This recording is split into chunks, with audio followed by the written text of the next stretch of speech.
Welcome to the live event. This is a daily live event where we talk about crushing anxiety, stopping the spiral before it starts. Because crushing anxiety is not about stopping that anxiety snowball while it's in motion. It's all about prevention. And I applied the 7-step reset, which was I designed it for transformation, because as we transform into that next level, creating that new identity, we go through something very similar to what we have to do when we're resetting our conditioning so that we're not becoming anxious over things that we shouldn't be anxious over. To put that in perspective, most of your fight or flight that you run into, the kind that you wish you didn't go through, right? The intense stuff, that's at a tiger level. The tiger, or a proverbial Serengeti tiger. How many tigers do we actually face on a weekly basis, let alone monthly or yearly, right? I mean, I should say, let alone daily. We don't face tiger level threats, but yet our system is set up from thousands of years of building and conditioning and working the master system.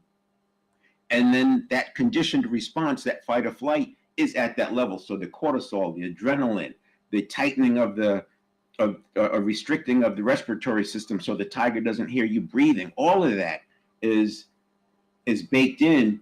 And then the conditioning that happens from age 0 to 7, what happens is that becomes our model of the world with the prefrontal cortex by age 27. So yeah, you have 0 to 7 majority of the conditioning because we're in high alpha state, and our threshold for myelin wrapping on the neurons is very low. Our neurotransmitter availability is very high. So it's easy for neural pathways to be locked in. And it happens all the way through the teens, but the majority of it is in 0 to 7 because we're in theta state for the first 2 years, and then alpha state up through about 7. And then we're in and out of alpha through the teens. So we're still locking in and developing conditioning. I like to think of that as that's our personality being applied to the conditioning. And then from 19 to about 27, the prefrontal cortex is formed. It's another 20 billion neurons. We have 100 billion neurons overall. The prefrontal cortex has 20 billion, and they're not really formed until in the 20s. This is why in the 20s, we're able to decide something and then do it. We're able to make a decision or use willpower, and it comes through. And then in the 30s, it doesn't work so well anymore. Well, in the 20s, we had an abundance of neurotransmitter because we were creating the neurons. Our system was creating the neurons for the prefrontal cortex. And because these neurons were coming on new, every day you woke up, you had the ability to create new neural pathways. Remember, each neuron is connected to anywhere from 1,000 to 10,000 or more other neurons. And imagine the trillions of connections that happen. Well, if over a 7-year period, we're adding 20 billion neurons, you always have the ability to create new neural pathways. This is why it was so easy in my way of saying it, to make things happen in the 20s. And then the personality gets locked in, the model of the world gets locked in. And way back, I guess people weren't even living much past 35. So it made sense, right? That at 35, you're fine, because the hunting and gathering techniques at age 7 were probably the same as at age 35. So it makes sense that we're locked in by habit. It makes sense that 95% of everything we do is done by habit. And then you probably in your 30s, you probably went through pushing on that to create different habits and felt like nothing worked. It's just impossible to create new habits. And then we resign ourselves to the 95% of everything we do is done by habit. That just gets locked in over time. And then you find yourself at 50 years old and you really can't do much of anything other than follow your habits.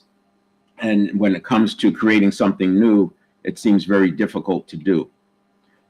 And that's why I talk about the 7-step reset, because we're going to reset your conditioning, literally reset the conditioning, so that it's designed for your quest. It's designed for the next 40 or 50 years, depending on how long you want to have a plan. You can have a life designed to age 100, and you can set your conditioning to match that, to be aligned with that. So that's sort of a quick overview of how the transformation comes together with the 7-step reset. And then what I'm going to do is walk you through that 7-step process. I'll set it up a little bit more before we do that. So first of all, this is not mental health. I want to make sure we're clear on that, because I am talking about anxiety, and this is not the kind of anxiety associated with mental health. That said, when you are really stressed out and a person is being triggered, it could look like very similar to one of those episodes, but it's not mental health. Think of it like high performance and mental toughness in sports, but we're doing it for life. So the same things that apply in mental toughness for sports, that applies to our life. And we kind of know that instinctively, but we don't apply it. If you listen to people talk about how they're going to accomplish something, very, very few, maybe not even 1 in 100, talk about it from the perspective of the network of neurons. Now, you'll hear me say network of neurons. This is the same thing that was called the subconscious in the New Thought era from about 1850 to 1940 or so. And the New Thought era was set because you had the philosophers learning from each other, William James and Ralph Waldo Emerson, and people like and those learning from each other. And then you had the advent of the printing press. So those two things together just exploded the knowledge. And this thing I call the network of neurons, that was always called the subconscious. In fact, back then it was called the subconscious mind. I say back then, I think as recently as 2010, you still saw textbooks being published with it as a conscious mind. Probably still, in order to get published, it seems like you have to call it a subconscious mind, because I've spoken to neuroscientists and I said, why do we continue to call it a subconscious mind when we know it's a network of neurons? And their expression says it all. You can tell it's too big of a hill to even think about climbing, let alone dying on. So that is why you will continue to hear it as a mind. And that's problematic, because if it is thought of as a mind, that means it's the same as you, and there's no distinction between you and your habits. Now, you've heard people say you are not your behaviors, but your behaviors are based on your habits. And since 95% of everything we do is done by habit, those behaviors actually show up as your personality. So when people are interacting with you, they're interacting not with you, they're interacting with your personality, which is the compilation of your habits. And we can reset that, we can change that. And even if you've been spending, even if you've spent the last 3 decades accepting the fact that you can't change, that you've tried everything, we can do it. I'm sure you may have read the book Atomic Habits. You probably heard it takes 7 days to create a new habit. It takes 21 days to create a new habit. I've seen 67 days to create a new habit.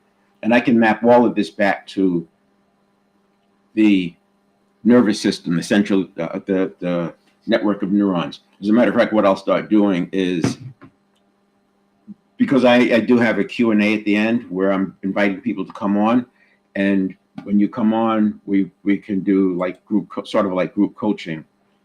And let's do this here.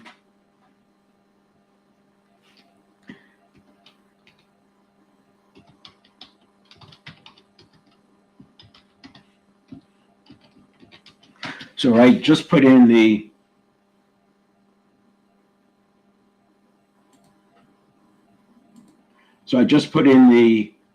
website where you can go for more information. You can watch some of the older live events. The one from October 31st, I have lower on the screen, and it says, if you're new here, watch this one. It's a good comprehensive view of the 7 steps, because what I'll do today is focus more on steps 1 and 2, which is the pre, and then tomorrow I'll do the middle, and then the day after that I'll do the third step, the phase, which is the post response side. So you have pre-stimulus, the stimulus reaction, and then the response. And those 3 are steps 1 and 2 are in the pre, step 3 is in the stimulus reaction, and steps 4, 5, 6, 7 would be in the response.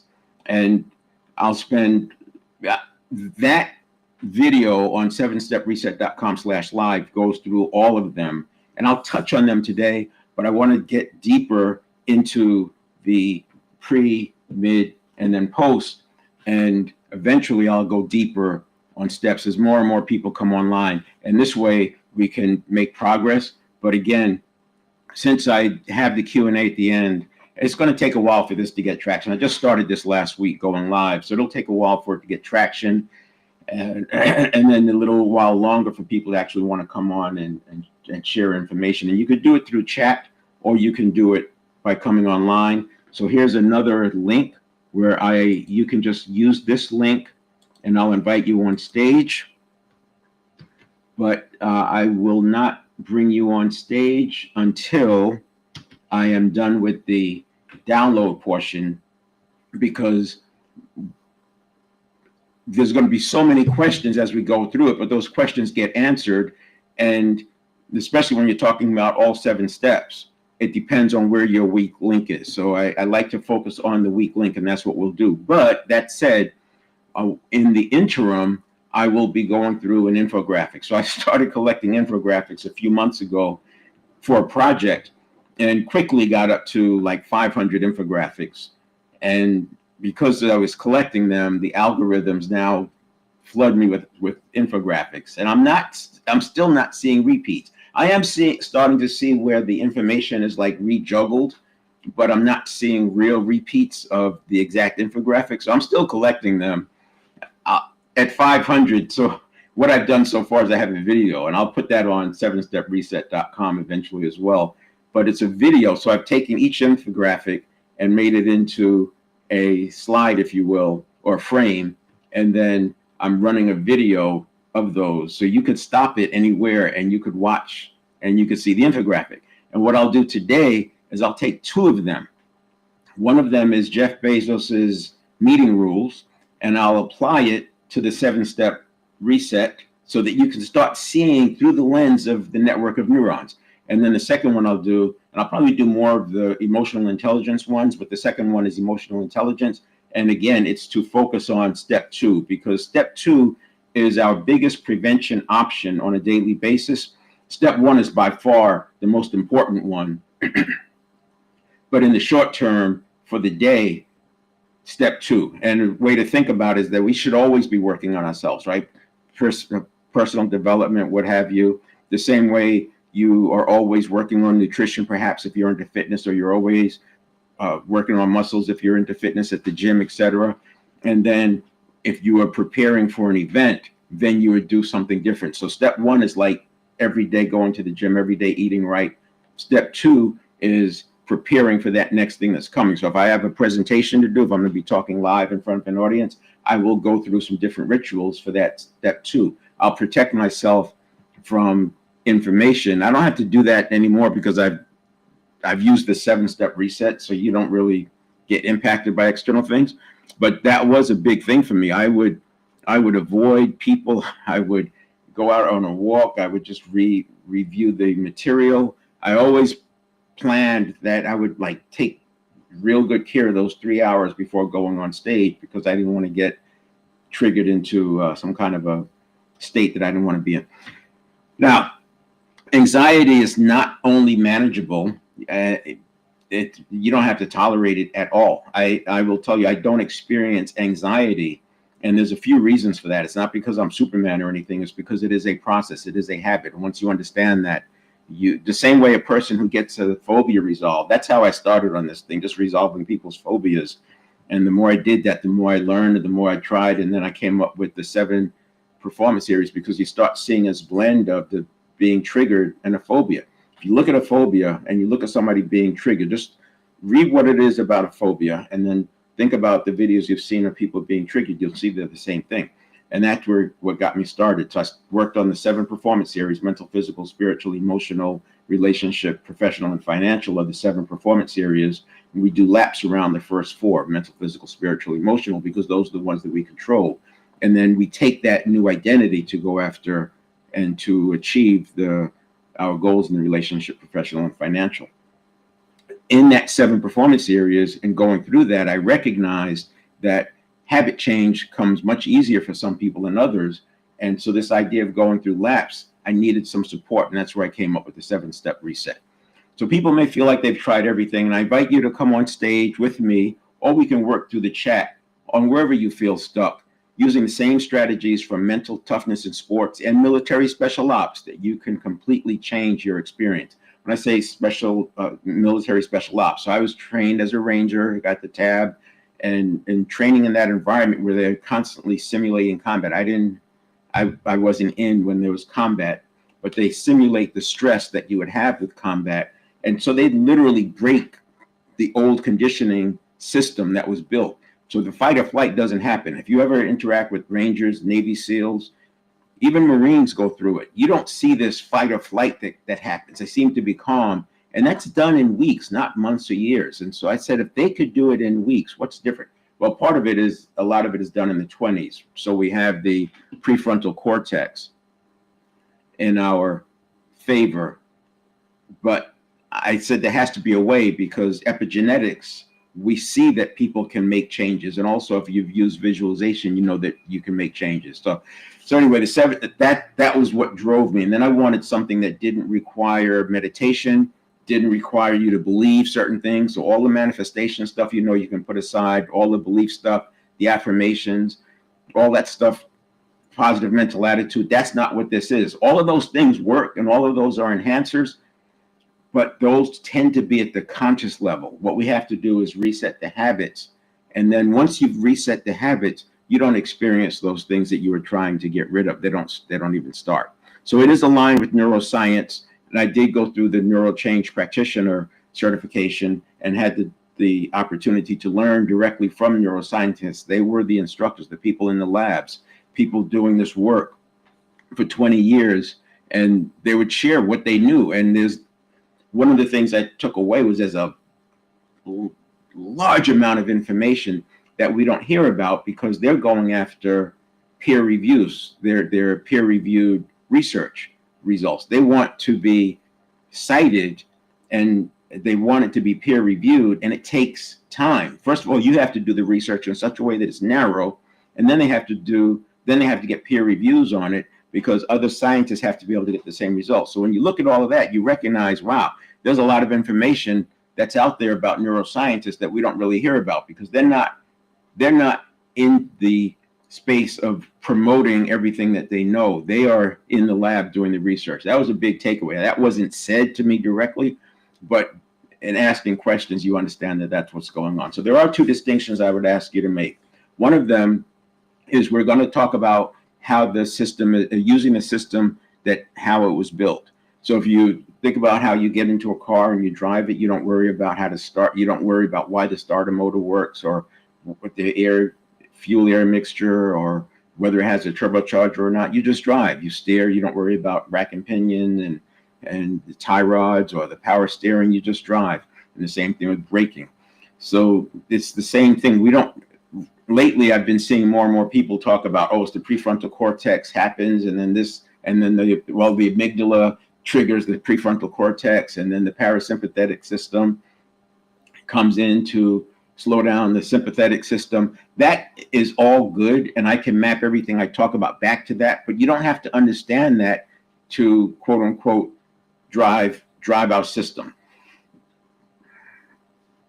So we're going to use the nervous system, central nervous system, and the brain as it was designed and how we are built. We're going to distinguish between impulses and signals from the network of neurons versus the conscious mind. And that's the second thing I'm going to ask you to do. So one is drive the system the way it was designed. The second thing is, even in today's talk, we're going to start learning the difference between the network of neurons and the conscious mind. And what I mean by that, thought at the very base level is energy. What's going through the network of neurons is energy. And so you can see why it's so easy to confuse. You can see why the New Thought era philosophers thought the subconscious was a mind, because they're both energy, but they're different. And we'll talk about how you can tell the difference. But even today, I want you to start paying attention to when it's coming from your network of neurons and when it's coming from thought. And you'll find that even things I say today may trigger these quick associations. They'll come in before you've even had a chance to think about it. If it's coming in that quick, less than a quarter of a second, it's probably coming from the network of neurons, which means it's coming from associations, and that's where your habits lie. Your habits lie in the network of neurons. Your conscious mind is not the habit. It's the information being fed to your conscious mind as a reaction, and then your conscious mind responds with, by the time we're 50, the response and the reaction in most cases equal. This is why you see people getting triggered. This is why you see erratic behavior happen when somebody gets deep into fight or flight. So we'll understand that, and we'll break that bond. And it's like keeping the best of the old system while adapting it to align with our quest, our strategies, our goals. So I'm going to focus on the 7 steps. Again, I will address these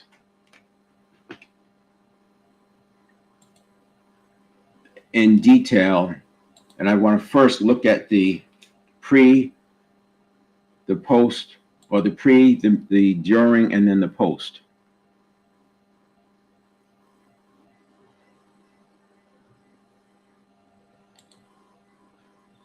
All right.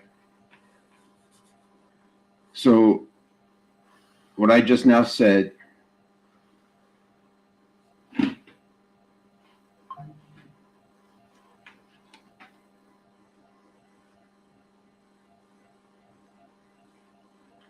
let me make sure this is coming up well enough.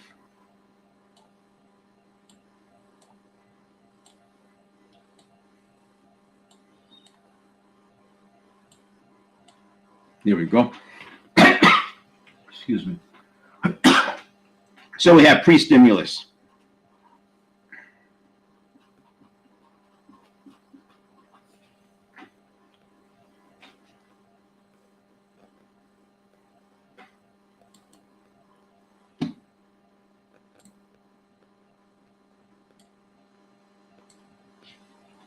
We have pre-stimulus, then we have the conditioned reaction,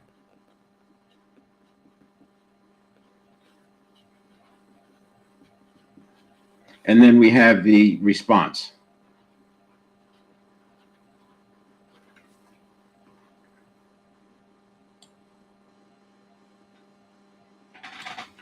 And you've heard a lot of this before. The reason why it's important, in my opinion, to make the distinctions and separate it out is because there's so much information about changing habits. Some of it is top tier, some of it is mid tier, some of it is low tier. When I say that, some of it works, it's principles, it's at the principle level. And then some of it is, near principle, and some of it is just hit or miss. And there's not something that comes, there's no disclaimer that comes with, oh yeah, but this never works, or this only works if you're X, Y, and Z. This is why, for example, hacks. People there's so many hacks, right? If all the hacks worked, we wouldn't need any hacks anymore. But they don't, they work for a moment, but not long term, because this thing called homeostasis. The system is always wanting to get back to status quo. And when you introduce a hack, you change that, and then the homeostasis goes to work to bring it back. So remember, if you have 100 billion neurons and each are connected to 1,000 and 10,000 other neurons, that's a lot of connections. That's trillions of interconnectedness and wire, and the neurons that wire together fire together. So this hack will come in and disrupt that set of associations. But before it can take hold, a new neural pathways are activated to bring us back to status quo. Now, you could take that hack and turn it into habits, but I would say that, and that's sort of what I'm doing with the 7-step reset, but I would say, let's do that based on the principles, not just hit or miss stuff. So that's how I would look at that. Okay. So in pre-stimulus, we have steps 1 and 2. In the conditioned response, we have step 3. And in the response, we have 4, 5, 6, and 7. I'll go through these verbally, but then I'm going to spend more time in the pre-stimulus. So in the pre-stimulus, because this is prevention. So obviously pre-stimulus, this is where the prevention applies. The conditioned reaction is so fast that it's very difficult to make changes inside here, but we'll tackle that and give you tools, and they become easier as you do more prevention. And then the response is the response, and we'll make that based on your conscious mind, your conscious decision, your design strategy, life design. So in the pre-stimulus, you have beliefs, you have neuroplasticity. Think of that as command over habits, formation, replacement, dissolution. We have priming, we have mindset, and we have physiology. All of these are important, and you can work on these every day. You can work on your posture. I'm going to give you an example. I see this every once in a while, and I remember being an officer in the Army, and when I came out, so as an officer, I don't even know if they still have it, but we used to have a blue tag on our license, on our bumper, and the enlisted had a red tag. So it was like a number, like a license plate. It was like a military license plate for that post.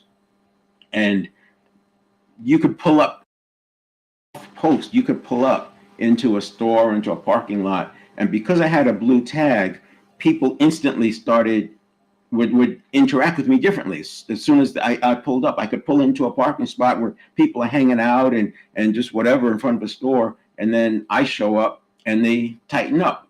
It's that was an association. Those were habits. And then when I got out, it was instantly recognizable that wasn't happening. It was like, whoa. And then you understand why so many people, relatively speaking, who come out of the Army after 22 years, there was such a high suicide rate for these guys because they come out being super relevant. Imagine being a first sergeant or a general, and then you come out and people treat you like, oh, you're just ordinary. It's a struggle, and people have to go through that. So anyway, that is the reason I bring that up, is because every so often I will see somebody walk near me and they'll like cower, they'll drop their head. If you just sit and watch people, especially if you go to an office building where there's a lot of people wearing suit and tie going in and out, and you watch how other people interact with them as they're going in and out of doors, how much deference they'll give to a person who has on a suit and tie versus other people.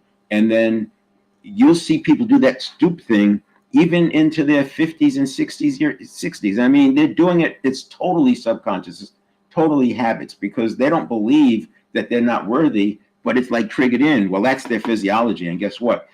Why are neurons that wire together fire together? So you have this kind of physiology wrapping in. So it's no wonder people are walking around with imposter syndrome or feeling like they're not good enough, because their physiology, a part of the day, is that they're not good enough. And then you have beliefs. This is another big one. We've got to get the beliefs aligned. So and beliefs are hard to change because without the tools, I'll give you the tools, but they're hard to change because your belief, you're trying to change the belief with the system that believes that thing is such. So you have to be able to break that pattern and have some separation. This is why when somebody's about to have their belief changed because it's challenged, they often act out. They're acting out because they're going into a mini fight or flight. But if you hang in there, let them go through that. Don't argue. Just let them walk away and go through it. The next day, you'll see that they're different. They actually have adjusted the belief. But the process of adjusting the belief is very, very hard. It's almost like going through withdrawal. The habit is just acting out. And it's important to understand that. It's important to understand it when you're interacting with others. It's important to understand it when you're interacting with yourself, because you have to get your beliefs changed. This is why I say step one is the ongoing. You've got to get that right. Neuroplasticity, you're going to use deep practice to, and it's easier to replace a habit than to break a habit. And then we have priming. You're always being primed, and you can be primed for days in advance. So I do have a ritual in the morning that's like priming, but it's also setting me up to be able to respond to mindset changes very quickly. And that ritual, and I've tried many different rituals. I do believe that many of the rituals you talk about are designed for like transformation work, and other rituals are designed for operational steady state work. And it's important to understand the difference. So I had, and recognizing that, yeah, so the transformation rituals didn't make sense when I was in the steady state, and the steady state rituals don't necessarily help me with the transformation. So what I did was a universal ritual, and I just do 10 minutes. It's not complicated. I sit for 10 minutes. I hydrate because the brain has gone without, or the system has gone without water for 6, 7, 8 hours, and the brain uses 80% of our resting metabolism. So the brain needs the nutrients, and the nutrients are carried by the blood. And if you've ever gone to give blood, you might hear the phlebotomist say, "Oh, wow, your blood's really thick today. You need to drink some more water." Something like that, right? Because the blood gets thick that quick. You can see the changes in the blood just by drinking a liter or two of water before you go give blood, and you'll see that there's that quickly there is a difference. So if nutrients are carried to the brain by the blood, and the blood is thick, and thick liquids move more slowly than thin liquids, you can connect the dots that, oh, this is why I need to drink water. We know we need to drink water, but now I'm putting into perspective why I hydrate in that first 10 minutes. The second thing I do in that 10 minutes is I breathe. I do a 10 minutes, 13 counts in, 13 counts out. And why 13? It was random. I also will sometimes do 20 counts in, and I use a watch. So on the watch, it has a meditate app, and it just counts for me. It buzzes for me, so I don't have to pay attention to that. And then what I'm doing is I'm using that time to do some of what I'll talk about in step 2, which is implementation intentions. And the implementation intentions is how we prime ourselves.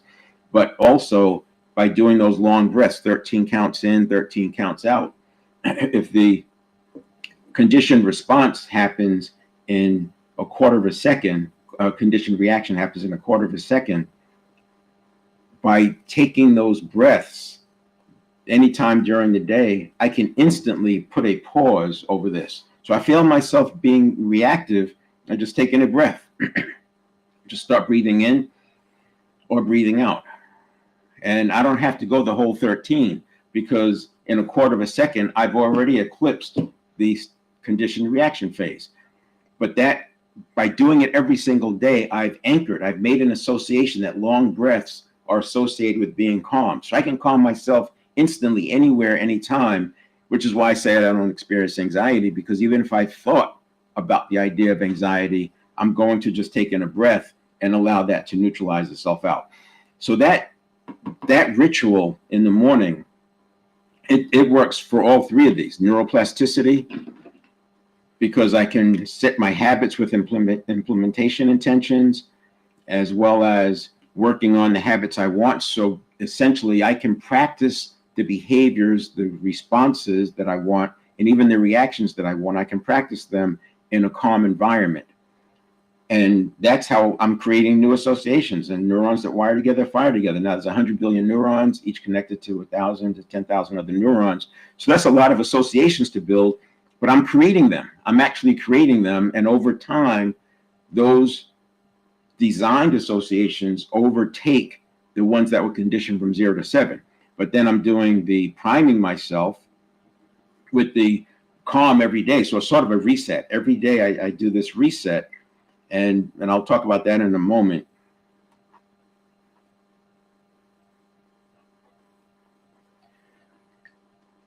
That reset allows me to enter the day without the baggage from yesterday.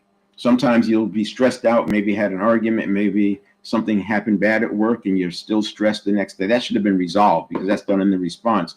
We don't want to go to bed with that. But as you're working through it, we're in transition. As you're working through it, we need to resolve that.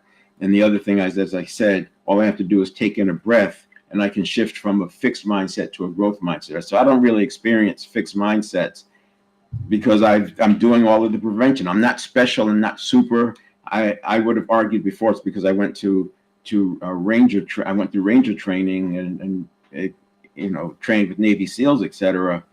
But now I would say that it's a conscious choice, and you can learn that same choice.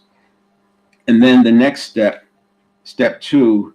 Oh, and then physiology. I already talked about that a little bit, but here's another simple thing. So I go live every day, and I don't always want to, and sometimes, I'll look at an email, or there's something that I need to deal with, and it could be a little bit of preoccupation. I've got to work on that, but I'm not going to work on it before I go live, and I have to reset. I've got to get out of that other state into the right state. So I do a yes, and that has been anchored. I started anchoring that in years ago, just by doing that yes, and it's that movement is now I anchored it to a heightened state, and the way I did that was I got myself into a heightened state artificially. And then I would run that anchor. And then to reinforce it, when I get into a heightened state, like after I'm excited, after I get off of doing a really good live, whatever, or a live presentation, you get that standing ovation, you do that yes, I did. And that move anchors this state. So no matter how I feel, if I do that move, I'm leveled up. Am I always going to be 10-10? Maybe not, but I'm certainly going to be better than if I didn't. So that's just another example of the physiology. The beliefs would be the beliefs would be the hardest one to change, not because the beliefs are hard to change, but because there's internal resistance and you go into a loop. Once we break that loop, and it's very easy to do if you're working with somebody, it's harder if you're by yourself, but we can break that loop. And one of these lives, I'll focus on that one. We'll just do that one because it's so important.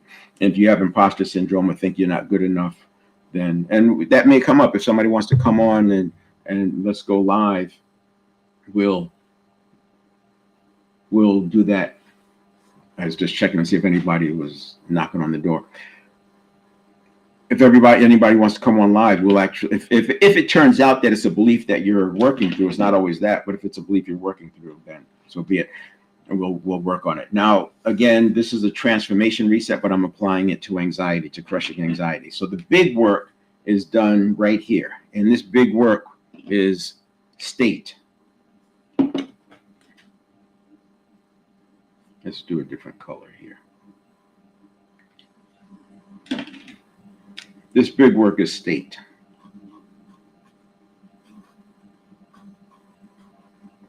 We have our mental state of being, our physical state of being, our spiritual state of being, and our emotional state of being.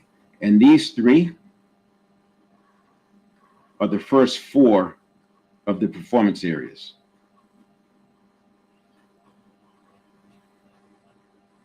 So the performance areas, there's 7. After that, you have relationship, professional, and financial. But if we don't have this straight and we're going after relationship, professional, financial, you can see why things happen. I like to say trust is built on the escalator going up, and it can be lost like jumping out a window going down. And then we have the self-image.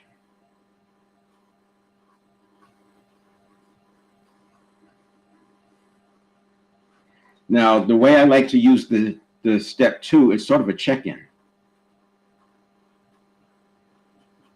And we do that check-in because we want to make sure, we want to see where we are. We want to make sure that we're ready for this whatever's coming our way. And if we're not there, we may have to go back and visit. This is where you can do the priming or the mindset shifts, right? So beliefs, they're kind of with you for the day. Whatever beliefs you woke up with, those are the beliefs you're going to go to sleep with unless you do some intervention. The physiology you could change, the mindset you could change, the priming you could change, and the neuroplasticity you could change. And you can do that with whatever ritual you use. Some people like to go run, nothing against that. Breathing. I would say that breathing at some level needs to be part of it. I mean, every major change agent is talking about breathing. Tai Chi, Kung Fu, Aikido, all of that focuses on breathing. When I first got introduced to Aikido, it was these long 1 minute breath cycles. You know, you're breathing in for like 20 seconds, holding for 10, and then breathing out for 40 seconds, right? And it's this long and doing it, and it was so hard, and you were in this hard position, but breathing is how you get through it. So I wanted to mention this 33,000 because this is why prevention is so important. We have 33,000 decisions per day. And it's even more because, well, not more decisions, but more stimulus response cycles or stimulus reaction cycles, because there are multiple stimulus reaction cycles per second. Now, there's 65,000 seconds that we're awake, roughly. That means we're making a new decision every other second. And when you think about that, you recognize, well, these must be stimulus response cycles because 95% of everything we do is done by habit. Because I certainly don't remember making 33,000 decisions yesterday, but you've looked at ads, you've seen headlines. Some of those headlines you've chosen to do something about, some of those headlines you've ignored. All of those are in that stimulus response cycle. You've reacted to something, you decided you want to go after something, decided you're not going to go after something. You heard something and you think about this, you think about something else, whatever, right? Those are all in that 100,000 or so micro stimulus reaction cycles, and certainly in the 33,000 or so decisions per day. And the way I look at this is you are here, we're in pre-conditioned response, and then we do it again. Pre-conditioned response, we do it again. And we do this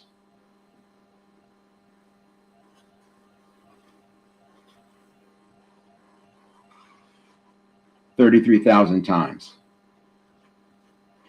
And if you're not getting back to a decent state, a good state, all you're doing is adding more fuel to this fire. So if you're already in fight or flight, if you're walking around in fight or flight, you're just ratcheting up, ratcheting up, ratcheting up, as you can imagine. And you can't fix this while you're in the conditioned reaction. This is something that you get back to. So I'll now go into the other steps. So we have conditioned reaction. I have that here. So it's one step and it's one thing.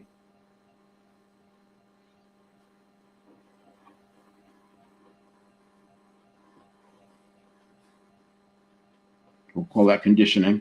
And then we have your response.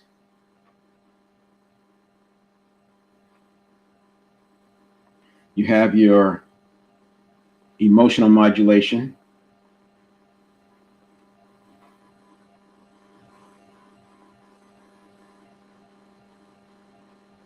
You have your action. And you have your present moment.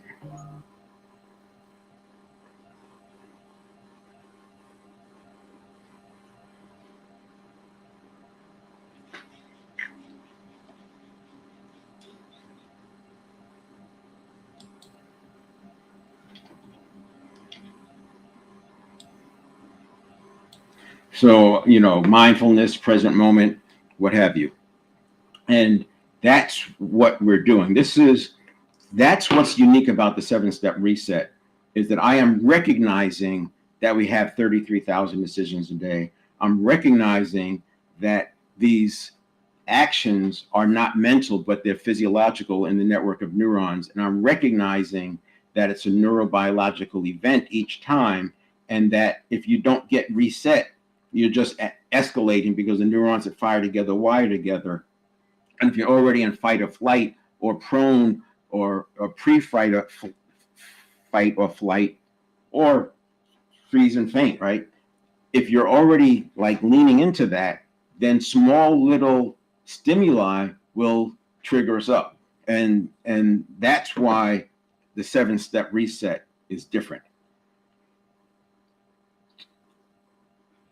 I want to illustrate this step 2 using, I'll first do the emotional intelligence one because it's more pertinent. I'm starting to get close on time, so I want to make sure we get that piece done.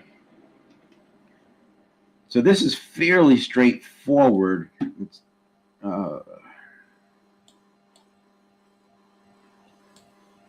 And then, of course, if somebody wants to come online, you just use that link that's in the chat.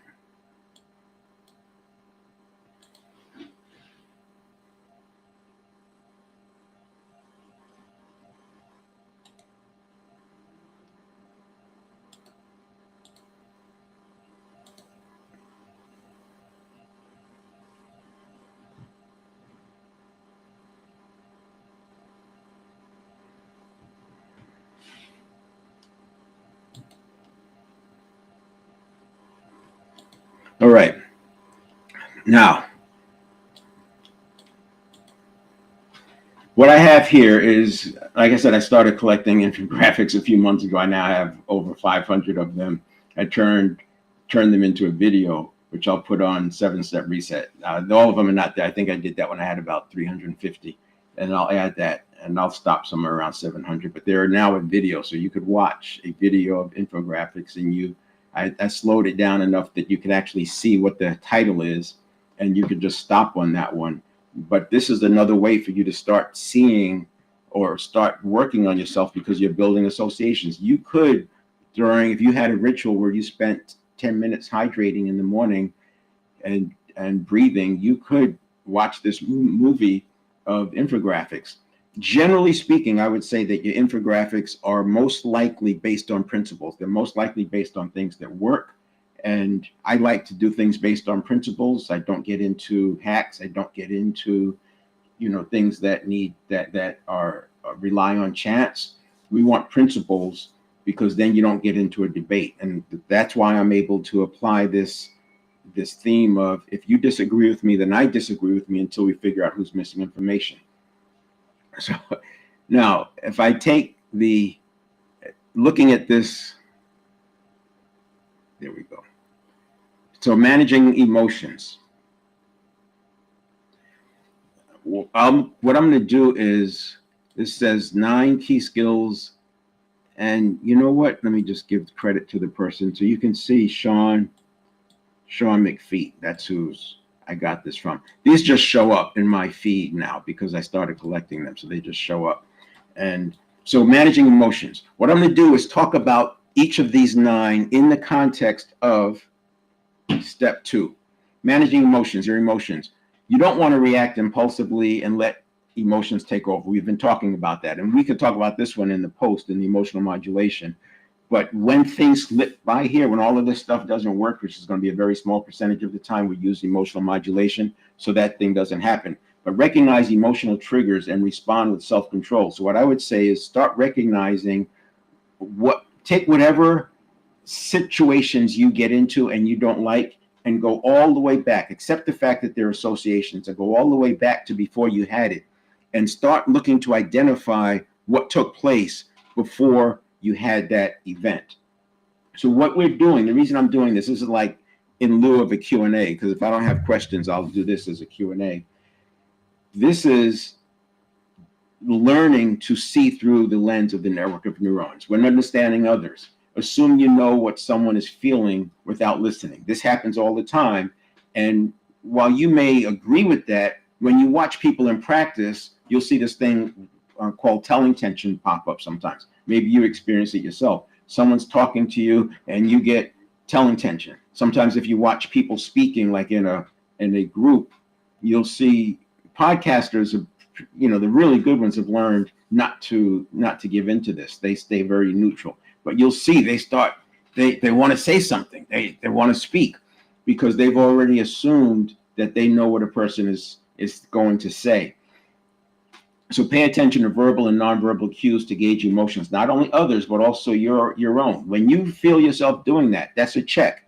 That is still low enough that you can fix it in step 2, because you don't want to let that grow. Because if you let that grow, then all the neurons that are firing, the neural pathways that are associated with you being triggered, start coming online. And next thing you know, this idea that you just wanted to chime in has become this big thing that you have to speak. And then they say, oh yeah, so it looked like you had a question about that. Oh yeah, and it's very small, because it wasn't the thing, it was the association. So this is what I'm saying is, for step 2, you do that by going way back, as far back as you can find before it started. Then the next thing we want to do, the next one on here, number 4, is when giving feedback. So deliver feedback bluntly without considering the other. You don't want to do that.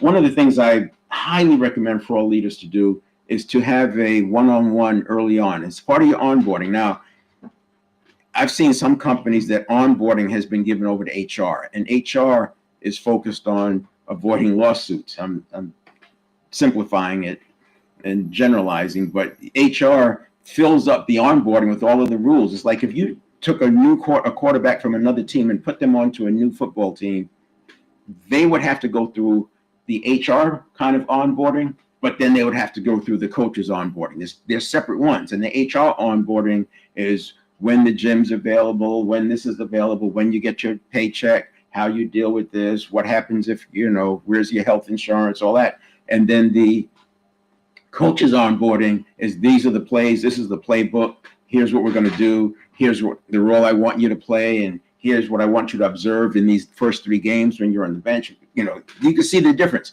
So I always tell leaders to have a one-on-one early on as part of your leadership onboarding. And what you do in that onboarding is, it's all about listening. You want to ask the person questions that help them stay in the, you want to ask questions that help people stay in the, hold on a second, did I? Yeah.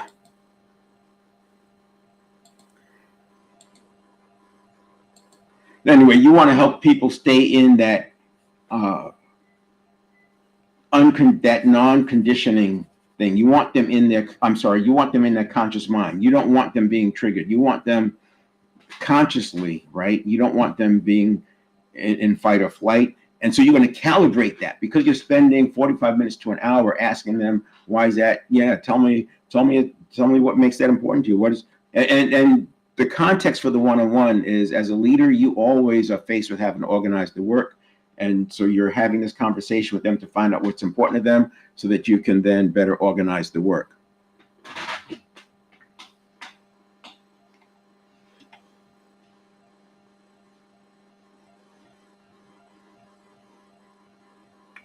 And then we have, so balance honesty with empathy to make it constructive.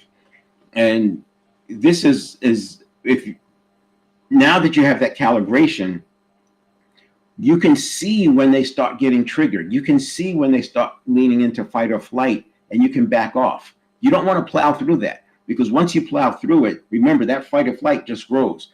That fight or flight is coming out of a place of survival. They're having a conditioned reaction that's at some level linked to their survival.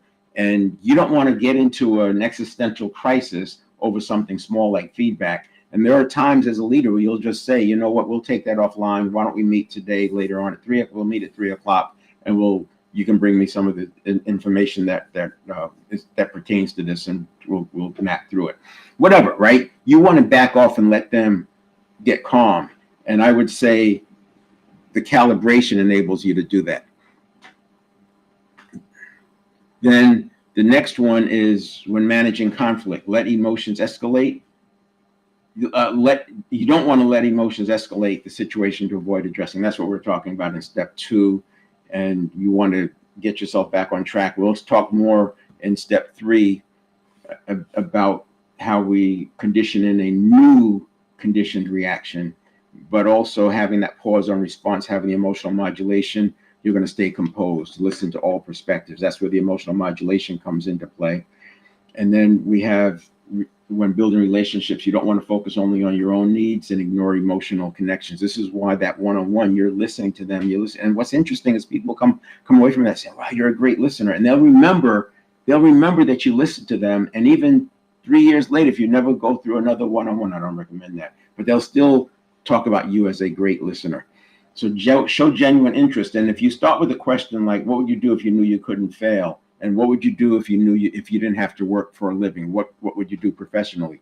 And then get interested in that. So this is much easier to have real interest than it is, oh, so how'd Johnny do in soccer this weekend, right? It just doesn't, it's not in the moment. But when you're listening to somebody tell you about what they would do if they knew they couldn't fail, or what they would do if they didn't have to work, this gets your attention, and you can ask them questions about that, and they'll go deeper and deeper. And all the time they're sitting in their conscious. They can't answer that from associations, because chances are no one's asked those questions before. So they're not going to respond out of associations. And then we have, when dealing with criticism, take feedback personally. So don't take feedback personally and become defensive. And in this check-in, one of the tools we have is transformational vocabulary. So I removed the words, for example, of embarrassment, rejection. They don't have a meaning for me anymore because I've replaced them. Embarrassment is now amusing, and I can use interesting for that. And rejection is now, it's just not appreciated by them. Or that offer, or what I was talking about, or that topic is not appreciated by them. This is why it's so easy to see hater behavior online. When somebody's triggered, you recognize it's all about them. They don't like what you're making them feel, and they act out, and that's where the hater thing comes from. So you don't take it personally, but again, by recognizing it and seeing it through the lens of the neurons, you're able to make inroads here. And so you view criticism as a learning opportunity and respond constructively. And this is more important than people, I think, believe, because this one right here, we are living in a fight or flight world now. We are living in a trial and error world right now. And if you are approaching life with fight or flight, it's very difficult to do trial and error. We don't have the luxury of figuring things out and testing. You've got to test. We're testing, but we're not testing the end design, the fully 3-year design, right? We're testing iterations. We're just throwing spaghetti on the wall and seeing what sticks, taking notes and getting better at the kind of spaghetti that we throw. So you have to get past this idea of criticism. It's just feedback, and feedback is a gift. When showing empathy, don't dismiss people's emotions as unimportant or irrational. Now, by having that one-on-one, it makes it a lot easier, because you can see everything that's important to them gets mapped back to that at some level. And also, when you start organizing work, you're going to do it that way. But acknowledge their feelings and offer support where needed. And again, when you are working through this process and you've checked in on yourself, you're not triggered. And the less you're triggered, when I say triggered, you're not in fight or flight. You're not acting out of the subconscious or the network of neurons. You're acting out of a conscious mind. Then it's easier to acknowledge their feelings and offer support where needed, because you are not going into telling tension. Telling tension keeps people from doing this. The other thing is, it could be a belief, right? The belief, I had a belief that says telling ain't selling, asking is. And leading isn't telling, it's communicating. And so communication is two-way. So you want to make sure you're listening, and then it's easier to acknowledge their feelings and offer support where needed. And then when facing challenges, don't let setbacks define you and dwell on negativity. That gets into this step 2. That's why I wanted to go through this one, because it ties into step 2. We're going to keep checking in on ourselves. And I could argue that you probably should check in on yourselves thousands of times a day, because we're having a stimulus response cycle every other second. And what I do is box breathing. I'll just go through a quick box breathing session, 4 counts in, hold for 4 counts, 4 counts, exhale, and hold that for 4 counts. And that's a minute. So I've already dealt with 100 stimulus response cycles just in that minute. And not 100, but 30 of them anyway, right? But if you do the micro, we're probably at 100. And then adapt, learn, and find solutions instead of staying stuck. So this is all about the 7th step. This is the 7th step. And checking in at step 2 makes it possible to have a handle on step 3, and that makes step 4, 5, 6, and 7 easier.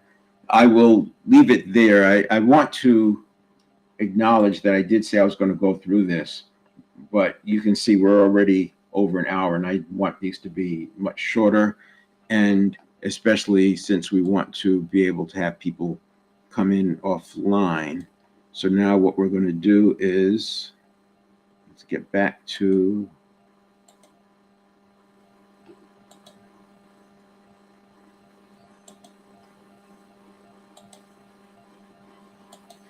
all right. And that is today's live. I will keep this up and feel free to share it with others. Tomorrow, I'll spend more time I'll get into the conditioning step, the conditioned reaction step, because that's a big one. I know that's what a lot of people where people are fighting the anxiety is in this conditioned reaction step. So we'll deal with that tomorrow. But meanwhile, if you have any questions about this, go ahead and Google 33,000. How many decisions do people make in a day, etc. Just Google some of these things we've talked about and start formulating your own point of view. You want to start feeling this network of neurons. And the other thing is start noticing when you are getting a signal from the network of neurons versus when you're getting a signal from the conscious mind. All right, I'll leave it there. Hope to see you tomorrow.